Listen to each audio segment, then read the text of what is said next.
దిక్కుమాలిన పాశ్చాత్య ఆచారాలన్నీ భారతదేశంలో కూడా తగలబట్టి సంవత్సరానికి 13 వర్షాలు పడుతూ ఉన్నాయి. మనం బ్రతికి ఉండగా మన తల్లిదండ్రులు అనాథాశ్రమాల్లో ఉన్నారు అంటే మనం చచ్చిన వాళ్లతో సమానము, అనుమానమే లేదు, రాసుకోండి. మాతా సమం నాస్తి శరీర పోషణం అని చెప్పింది ధర్మశాస్త్రం. భగవంతుడు ఎక్కడో శంఖచక్రాలతోనో త్రిశూలాలతోనో దేవాలయంలో ఉండడు. 9 నెలలు తను చచ్చి నీకు బ్రతికి జన్మనిస్తుంది తల్లి.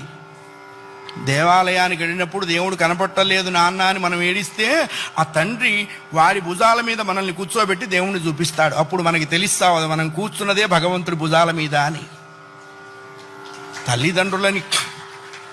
తల్లిదండ్రులకి గుళ్ళు కట్టించక్కర్లేదు. కట్టించిన గుళ్ళ ముందు వాళ్ళని కూర్చోబెట్టకుండా ఉంటే చాలు. అది నేర్చుకోవాలి. మనం బ్రతికుండగా వాళ్ళ అనాథాశ్రమాల్లో ఉండటం ఏంటండి? ఇంకంతకంటే పాపం ఏదైనా ఉందా? కాశీలో యజ్ఞం చేస్తే వస్తుందా? రామేశ్వరంలో అన్నదానం చేస్తే వస్తుందా?